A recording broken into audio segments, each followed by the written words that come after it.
his holy temple. I want to welcome you this morning to this annual Black History Program of the Georgia Union Missionary Baptist Association. We're very pleased to be here at Poplar Springs Baptist Church. Certainly want to give honor to the shepherd of this house, Pastor Albritton, and to his staff here, and to the members at Big Poplar for welcoming us into the sanctuary. And for those who might be joining us by Facebook, thank you for joining us live on Facebook. We appreciate it if you would, appreciate it if, while we're in the sanctuary, if we can wear our mask when we're in the close proximity. I've been asked to start us this morning with prayer, and so we're going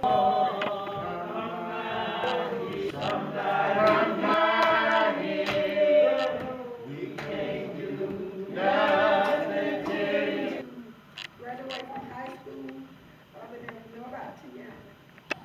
They're going to college somewhere, you already made your mind, okay?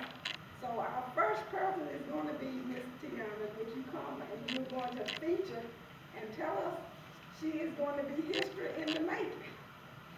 Matt. Let's give her a hand. Good day, so it's just coming off the top of my head. I was born and raised in Hawkinsville, Georgia. I'm a member of Mount Ray Baptist Church.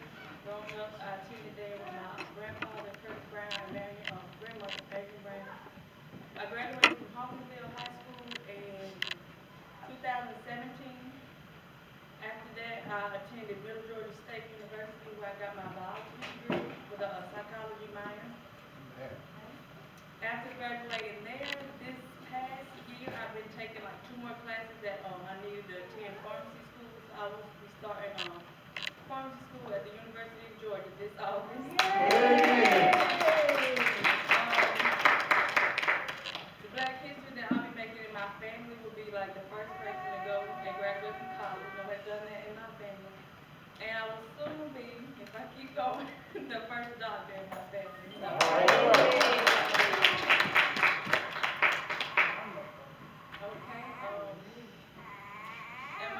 right now, I currently work at a CVS pharmacy as a technician. I do take 1 more class at Middle Georgia State University. I have to take that before I start school in August. And in my free time, I like to spend time with my family, my niece Callie, and I like helping others.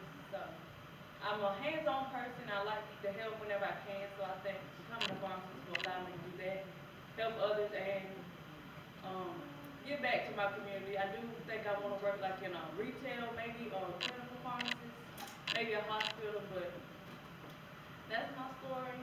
To the kids that's in school, good grades, staying in church also helped me. The church gave me a scholarship when I graduated, along with other scholarships from the school. So to y'all can do anything is possible, and that's it. And know that church is that foundation. So keep your children in church, keep them informed, keep them in life. God is good. So with that being said, do I have anyone that would like to volunteer and come on and show us what you can do? Come on, who's first? Thank you.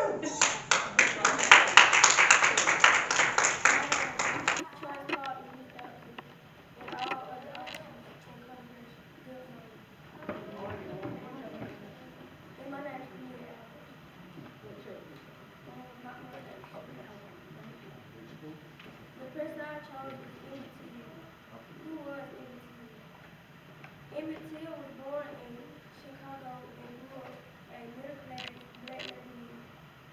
Till he was visiting relatives in Lady, Mississippi in 1955. When the 14-year-old was accused of listening at Carrie Bright, a white woman who was a cashier at grocery store.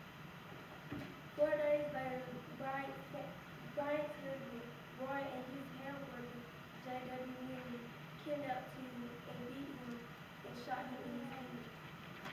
The men were tried to murder, but an all-white mayor acquitted him. Till's murder in open casket trial galvanized the emerging civil rights movement. More than 6 decades later, in January Timothy Tyson, author of the Blood of Emmett Till, a senior research scholar at Duke University, revealed that in a 2007 interview, Carolyn admitted to him that she had lied about Till making advances towards her. In 2018, the Justice Department said it had received new information about Till's death, and the FBI reopened an investigation into the case. On my poster, I have, in the first picture, I have a picture of 14-year-old Emmett Till. In the second picture, the Tallahatchie River where his body was found. Third picture, the Emmett Till memorial sign that has been placed 4 times due to vandalism. Fourth picture, Emmett Till's picture in his open casket. His mother chose to open the casket to really let the world see the terrifying results of how serious racism was at that time. Fifth picture, Till's queen. To conclude, I would like to conclude my project with a quote from the late Dr. Martin Luther King Jr. Darkness cannot drive out darkness, only the light can do it. Hate cannot drive out hate, only love can do it. It's hard to watch What you can do. Hey, black child, do you know where you are going, where you really going? Do you know you can learn if you try to learn what you can learn, what you want to learn, if you try to learn what you can learn? Hey, black child, do you know you are strong? I mean, really strong. Do you know what you can do, what you want to do, if you try to do what you can do? Hey, black child, be what you can be, learn what you must learn, do what you can do, and tomorrow your nation will be what you know that you say. I am 21 years old. I'm a black kid. I went to a poem. It's called Black History Month.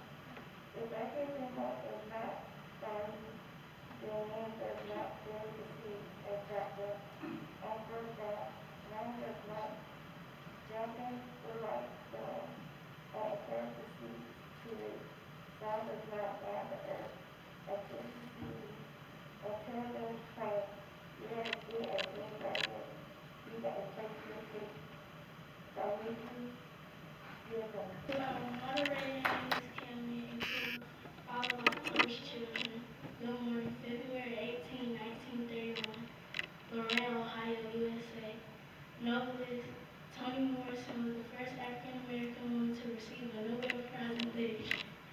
Toni was born in a working class family in Ohio. Her parents inspired her interest in music, reading, and poetry. She grew up in a mixed neighborhood and said she didn't develop a full understanding of racism until her teen years. She said, when I was in first grade, nobody thought I was inferior. I was the only black in the class and the only child who could read. Studious and driven, Toni graduated with an honor. She moved to Washington, D.C. to study at Howard University and later Cornell University in New York. Later, Toni became a professor and published her first novel, The Blue Eye.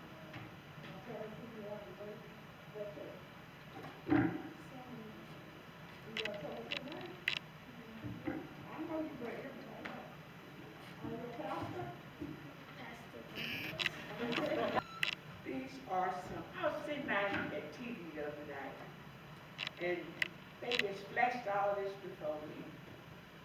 And I was writing, I just went to writing. I said, hey, that's a Black history story right there. So, these are some Black Hollywood living legends. So that means, hey, they still are here. I'm going to give their names and some ages. 94. Felicia Rashad, age 73. James Earl Jones, age 90. Marla Gibbs, age 90. Louis Gossett, Jr., age 85. Michelle Nichols, 89. Billy D. Williams, age 84. Martin Freeman, age 84. And our first female ballerina, Misty Copeland. Thank you. I'm blessed to be here today. Brother Moderator, to your cabinet, all your officials, all my beautiful peoples. I am history because I was one of the first black to graduate from an integrated school. We integrated January. So I am history in my class. My family, I had to work hard. I picked squash before I went to school, picked okra when I got out of school. So I am a born country girl. I know what hard work is. I continue to be a workaholic. I come from a family of 12. I am the oldest. And I appreciate my mom and dad doing what they did do. My grandmother was a school teacher. My great-grandmother was a school teacher. We, as a family today, have 4 school teachers in our family. We have a nurse. We have the first black clerk. And we have deacons, preachers, and I can say I have a good family. And also I think I have good friends that are obligated, dedicated to the means of the world that makes a difference. So I say thanks to you all that we are better people now because we know love. Now I will introduce you to our nurse in our family, the Felder Childs Love. That's Chelsea Childs. She's our nurse, RN. All right.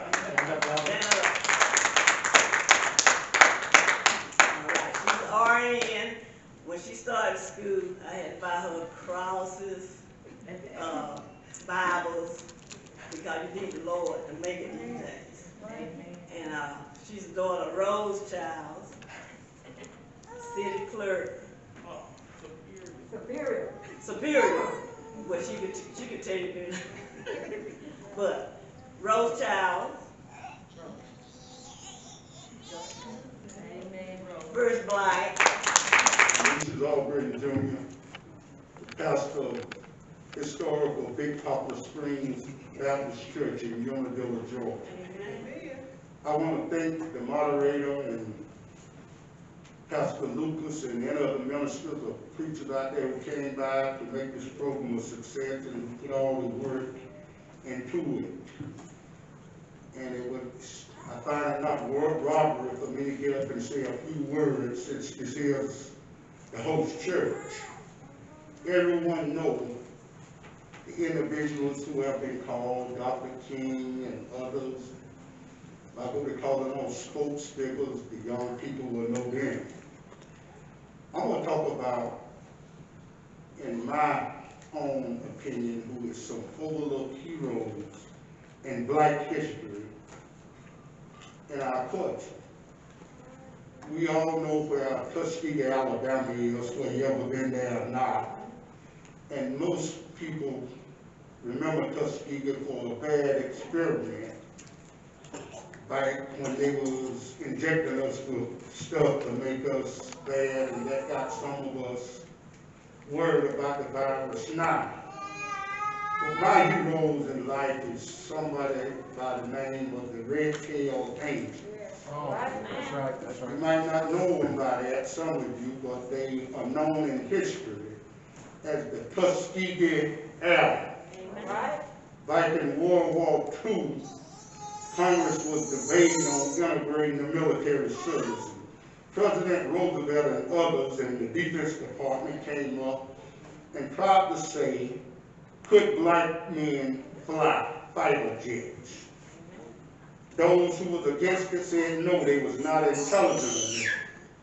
But the majority ruled, and they experimented at Motion Field in Tuskegee, Alabama, and formed the first black fighter squadron in what was known then as the U.S. Army Corps. At first, they was reluctant to send them in battle. President Roosevelt sent his wife down to Tuskegee to bring him a report back on how the progress of the training was going. She came back and told him it was not a final group of men and who was capable of doing anything that he wanted them to do for the military. They sent them overseas, and at first, they would not give them any combat duty. But as God would have it, His providence forced them to finally give the Tuskegee Airmen a chance to put their talent on display. Some of them was disappointed because they wanted to drop bombs. They did not want to be escorts. But General Benjamin O. Davis, I think, said, we got to take the opportunity that we have been given. And they was assigned the task of escorting fighter pilots into battle, protecting them, sacrificing their own lives to make sure the bombs got dropped over target. Little fight known that the Tuskegee Airmen, out of all the flights they flew, they never lost the bomb to enemy fire because they were efficient in what they did. A lot of people, and this is one of my favorite scriptures, where James and John's mother went to Jesus and asked Jesus, would he let her son sit on the right hand and on the left hand of him in glory? He told her, you know not what you ask of me. Can you drink of the cup that I drink of, and with the baptism that I am baptized with? They said unto him, we can. He said, you shall indeed drink of the cup that I drink of, and with all the baptism that I am baptized. But to sit on my right hand and on my left hand is not mine to give. The Tuskegee Airmen went down to Tuskegee to train because they want to be the greatest. They wanted to drop bombs, not escort bombs. But God fixed it where they could be the greatest and go down as the only fighter squadron in this army. Young people, I say to you today, regardless of what your lot is in life, Dr. King said, if you can't be a highway, be the train. If you can't be the sun, be a star. Come on, preacher. It's not by size that you win or fail.